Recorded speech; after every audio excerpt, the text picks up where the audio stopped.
Oh, it's dusty. And if you can't tell, it's super windy, and that's where all the dust is coming from. The bike's not properly warmed up. It's just a mess. Oh, what is up, T.O.Gs?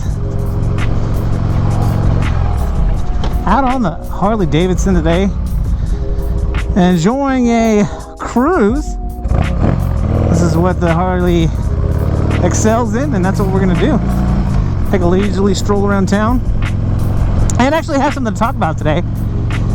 Being that this bike is heavier than my KTM 1290 Super Duke R, today we're going to talk about bike weight and also how that bike weight pertains to a new rider. Now, I do my best to get out here and take care of those people who are just learning how to ride, who just got their licenses. And recently I've taken on the task of helping you out and trying to give you tips on what might make a difference in the selection of your first bike. And today we're going to talk about how bike weight is going to consider into that decision. So first of all, when you're looking at buying your first bike, one of the big considerations you want to take into is, how is that motorcycle going to let me focus on the main and most important part, which is your safety? And that means you being able to focus on solely the ride and not what's going on with your bike, or how heavy it is, or how tall it is, or how fast it is. Right? We want to be able to focus just on the road and your skills as you develop them as a new rider. So bike weight is going to take a big consideration, or should be a big consideration for you as you're learning and fine-tuning those skills. Is there a certain weight threshold that you want to look at? Now, I think it all depends on your strength. So if you're somebody who's a stronger guy or gal, maybe you lift, maybe you go to the gym, and when you hop on, like, let's say your 125cc rider, first basic rider course bike, you're like, this thing feels like a mountain bike. It feels so light, easy for me to maneuver. You can probably afford to go a little bit higher with your bike weight. Now, my Sportster weighs 500 plus pounds. I think newer Sportsters are about in the same boat, probably around 560. And for a first bike, it's just going to depend on your comfortability on handling a bike that size. Now, if you're a smaller person, I like to talk to those of you who are vertically challenged, because I myself am just under 5'6", and I have a 30-inch inseam. And so a lot of these things were a big consideration for me buying my first bike, because not only was I battling the seat height of motorcycles, I was also trying to figure out where I was comfortable with the weight. And so I think my biggest tip for you on as far as bike weight goes is to get on one. Straddle that bike, put your toes down, or if you can get your whole flat foot down, that's great. You're in a good position there. But at the same time, even if you can flat foot a bike, there can still be situations where the weight of that bike might be too much.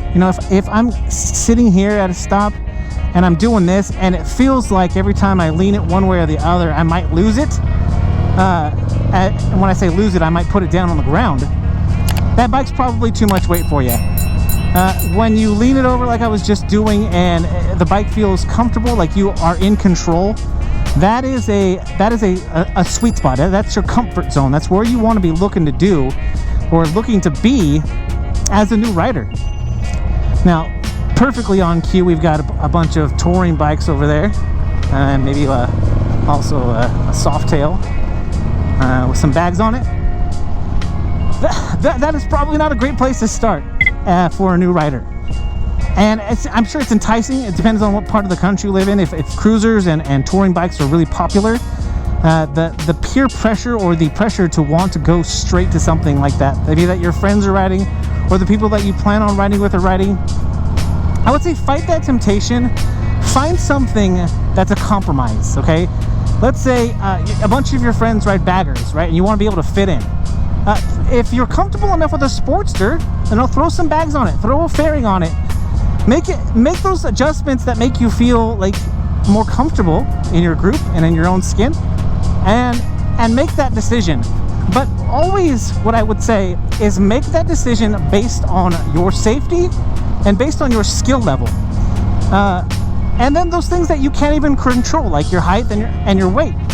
Those two things that are completely out of your control are still things that you need to factor in when you're talking about the weight of your first motorcycle. Now, like I said, there's no threshold. I wouldn't say, you know, get something that's make you sure that it's under 600 pounds, or make sure that that it's close to 200 or 300 pounds, like a little 125, or maybe you're a taller person and you're looking at like a dirt bike. I'm not going to give you a weight, specific weight that you should look or target, or even a percentage weight, because like I said, you might be tall and you might be a larger person, but you're not that strong. So you've got to know yourself. And probably, if I'm going to give you one overlying tip that's going to help you the most with this decision, is know yourself.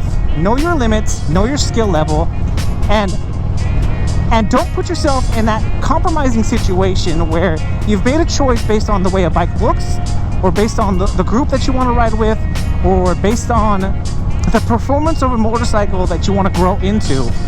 Okay? Trust me, if you pick the right bike, you're going to get a good resale value for it to trade in or sell once you're done, or you've graduated from that bike. Make that decision before you make the decision on a bike that is too much to handle. That's all I've got for you guys today. I hope you found this helpful. If you did, make sure you hit that thumbs up down there, which is the like button. And if you haven't already, smash that subscribe button. Guys, if you are out there riding, please be safe. Be kind to one another. My name is Eric. I'm that one guy, and I am